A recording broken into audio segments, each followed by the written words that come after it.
Our next speaker is Paul Corrigan. Paul is the former health policy advisor to Tony Blair and former special advisor to Secretaries of State for Health Alan Milburn and John Reid. Between 2007 and 2009, Paul was the Director of Strategy and Commissioning at the London Strategic Health Authority. Since then, Paul has been working as a consultant and a coach, helping leaders within the NHS to drive changes in their organisations.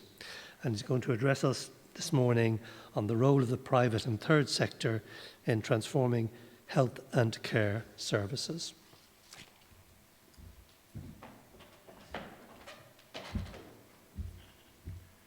Thank you very much. I want to pose this question and talk about my experiences of the relationships between the private and third sectors, specifically in the context of the National Health Service. And there is something very, very central about the nature of the NHS to English society. And partnering with the NHS is like partnering with something that is very central to many, many people in our society, and it's a very different activity. So I'm going to talk a little bit about what that means and how partnering with something which is central to the lives of a nation is something a bit different than partnering with actually a health system. It is a health system, but it's actually something which matters to everybody in the country. It's a very big political issue and a social issue. Then just talk about some of our experiences between 2001 and 2007, where we introduced a more structured and, in Bill's term, a more planned relationship with the private sector into the NHS. Then some current issues, and then talk about the nature of the third sector. Now, I'm the same age as the NHS. I was really born into it. My mum really did say how lucky I was compared to my brother, who was 6 years older than me, that we didn't have to save up for me to go and see a GP. That was what I grew up with. And the reason for stressing that personal experience is not just to say what a good person I am, but how normal I am, an unusual thing for me, in British society. The embeddedness of the National Health Service goes beyond simply a place we go and get some health care. It is something, the way in which my old boss John Reid put it, it's the way in which the British people would like to see themselves if they were nicer people. And in a sense, it is what we do. You give something to other people and you receive something back, and you don't pay anything at the point of need.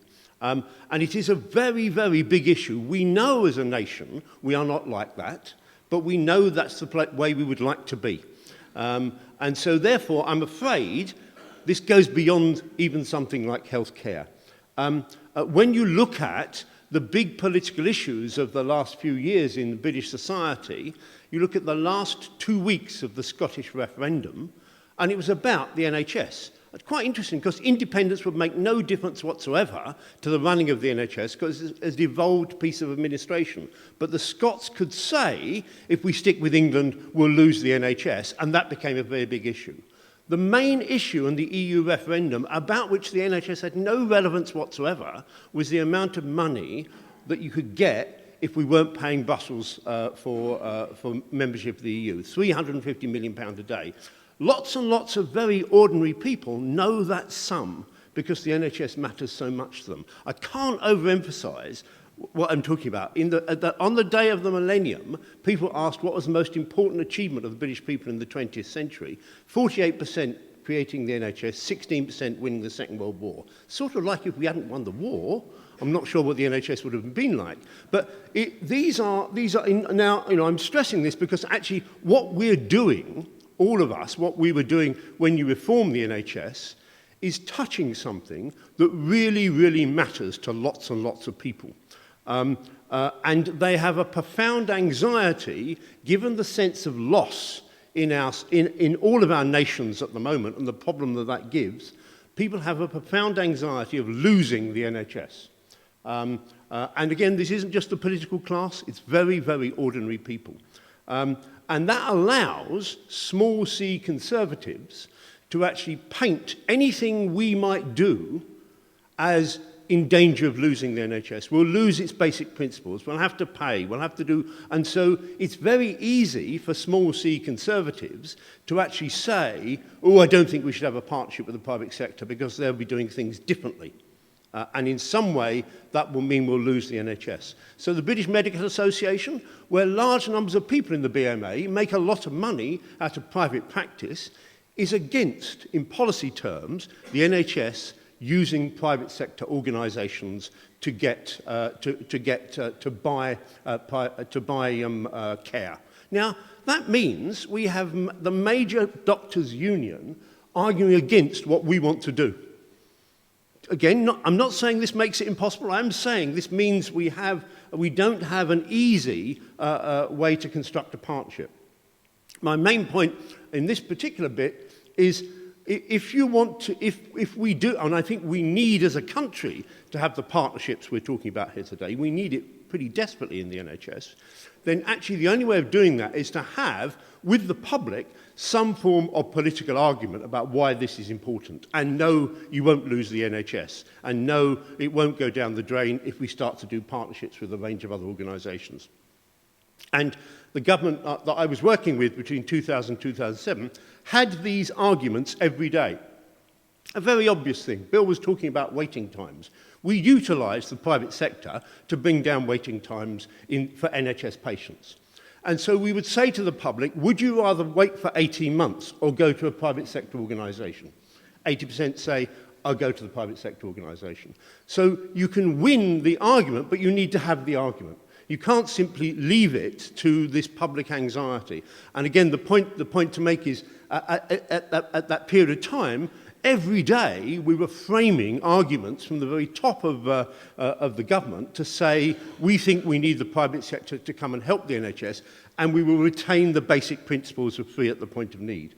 Now, actually, in the politics of the real world, it's much harder for a Conservative government to have those arguments with the public because the public think, the Conservatives are in some way not as in favour of the NHS as the Labour Party was. So it was easier, I wouldn't say it was easy, but it was easier for the Labour Party to actually say, we need the private sector, than it would be for the Conservatives. And that's just the nature of real politics. So the background to what I'm talking about isn't just a background. It is not just a piece of environment. This actually penetrates almost every attempt of every private sector and NHS partnership to be constructed. And to make it work, you need a wider political argument than the thing you're doing. You need to be able to all the time be able to say how this is in the interest not just of patients but actually in the interest of the NHS and will carry forward this really important institution into the future.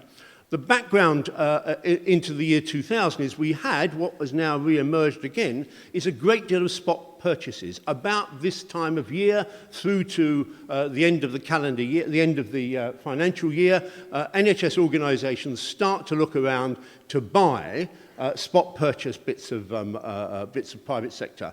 And there was quite a large market of that. All of this is separate from private insurance. This is an NHS buying private, and those partnerships weren't planned.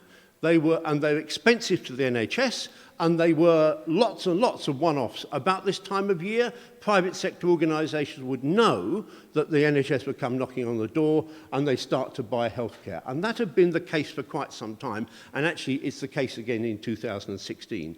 In 2000, we constructed a very large agreement called the NHS Plan, which committed to expand provision, including expanding provision for NHS patients by using, in an organised way, the private sector. And this was very traditional things. This is simply episodes of care, which were the sorts of things that Bill was talking about your long waiting list. We had that much worse in the year 2000. And buying in private sector capacity was one of the ways of bringing down those waiting lists. And again, every day there was a political row about doing that, and every day the public would come back and say, well, actually, we'll do anything not to be in a waiting list. And so we had a relationship with the public, which meant whenever we had that argument, we won it, because the public was on our side. And what that meant is we did have a drop in waiting times. Now, I have to be honest here to private sector colleagues, there's an ambivalence about this in the private sector, because actually long NHS waiting times is a great sell for private sector provision. And what we were doing in the nicest possible way was partnering with the private sector to take away one of their unique selling points. And we were bringing down waiting times, which they knew would cause them a big piece of trouble. And there was, to say the least, ambivalence there, but that's what we were doing. It was big public knowledge, and we were doing that. And we succeeded in undercutting the unique selling point of the private sector to NHS patients. The two things that really mattered to people were waiting times and were choice. And we delivered choice within the NHS, and we cut the waiting times. And we did that. One of the very specific things was we created a new form of private provision in the NHS called independent sector treatment centres.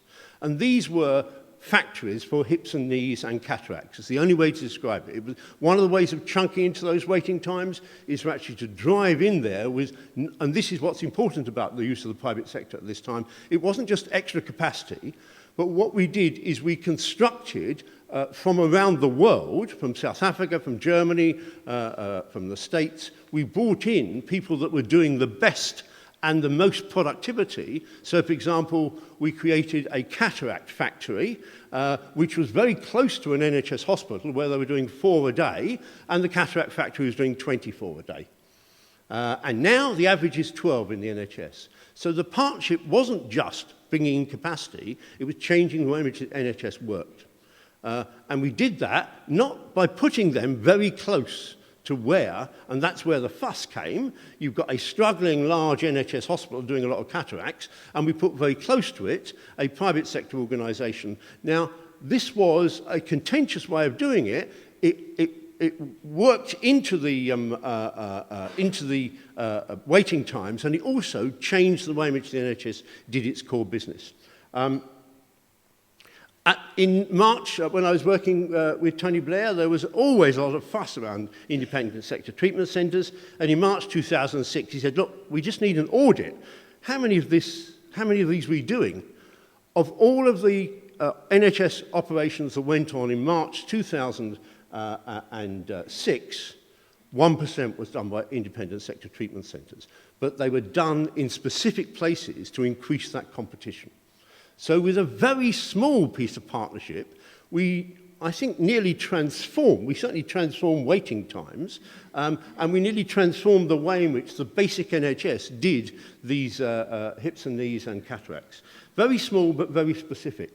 Actually, to be clear, there's only been one example of the private sector organising an A&E, and that didn't work very well. So I think the nature of the partnership is not a partnership. It's not doing everything. It's doing the things that the private sector is good at, and us learning from it. The current situation is a bit different because the public discussion is much, much more anti the use of the private sector. Yesterday and today in the papers in England, there is, because of increased waiting times, the amount of work going to the private sector from the NHS has increased in the last few months.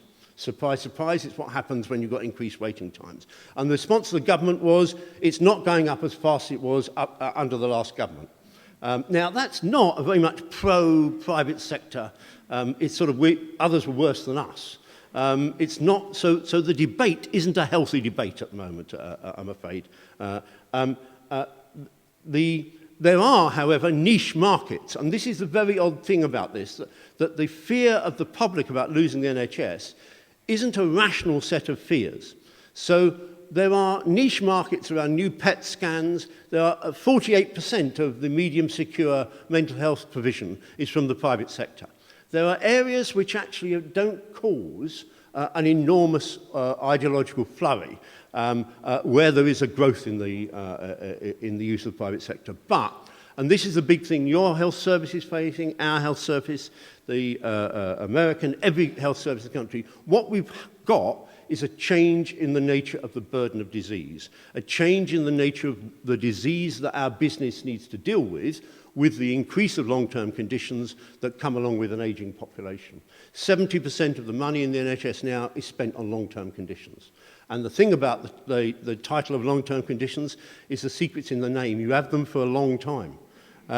You do not have them as a one-off. They cannot be dealt with by episodic care, and we have all constructed businesses which deal with episodes of care, and we now have a need which is not to do with episodic care. This is a gigantic shift in the nature of healthcare systems all around the world, and no one's finding this at all easy. My feeling about this, my knowledge about this, is that the private sector in almost every other form of endeavour finds ways of constructing totally better outcomes for slightly less resource. If you look at the nature of a motor engine now, it is actually doing much, much more, much greener, much cheaper. Look at the nature of communications, that the private sector in almost every industry constructs better outcomes for less, and for less input, and actually does that in a way which is transformative. So whilst a lot of the partnerships we need from the private sector are about better episodic care, the most important thinking is how do we do transformation? And much private healthcare is actually reproducing the problems of episodic care that socialised medicine creates. And so I think we are looking to your relationships across the whole of industries, and not just industry, the sorts of industries the Ambassador was talking about, where we have had complete transformations in the nature of cost and outcomes. That is what the health services need across the world. They need a transformative way which transforms the way in which we look at outcomes and we look at care, and a way in which we, crucially, to come back to the main theme of today, the way in which we treat patients as co-producers of their health care. In banking, I do most of my own banking now. I personally unemployed loads of bank tellers by actually doing all that banking. All the things we do online, we are transforming, and we're doing it ourselves. We add value all the time in a range of industries that we didn't 30 years ago. In health, that's what we need to do. And just my last slide, in the third sector is really well placed to do that because it has a trusted relationship with the public in the way in which the private sector doesn't. The trusted relationship in England has been around certain niche products. So way back before 1948, the voluntary sector ran the hospitals, a lot of hospitals in the UK, and we nationalised them. I still think that was the right thing to do, but actually that meant the voluntary sector isn't now a part at all of the major NHS, but they persistently constructed important new products. Hospices, a major part of end-of-life care, come from the voluntary sector. They do not come from the socialised medicine. The changing nature of disease requires that we now deal with long-term conditions, not just through medicine, but through social interventions, through ways which get people who are depressed out walking, get people with diabetes out walking, all sorts of activities which are beyond medicine. The voluntary sector is well placed to do that. In the UK, the major patient charities, Macmillan, British Heart Foundation, have come together into one organisation called the Richmond Group of Charities and are marketing to the NHS a range of interventions that are essentially social with some medical input as well, and providing the opportunity of transforming the way in which we can think about long-term conditions. So curiously, the third sector, which isn't known for the dynamism of the private sector in a range of industries, is bringing something dynamic into the National Health Service and challenging the way in which we have medicalised a lot of issues that are essentially social and that need social intervention. So we have some successful partnerships. Go on this website. It's really interesting about the untapped potential that these different organisations have got in trying to sell essentially social and psychological services into the National Health Service. So some of what I've got to say is quite difficult. It's quite difficult, but I'm trying to be honest about the nature of the organisation and what the beast of the National Health Service is. It is not, the public see it in their love as a wonderful institution. It's a beautiful institution, but it does lots and lots of things wrong. It does lots of things that need improvement. And the only way to really properly love the NHS is to reform it from top to bottom. Thank you very much.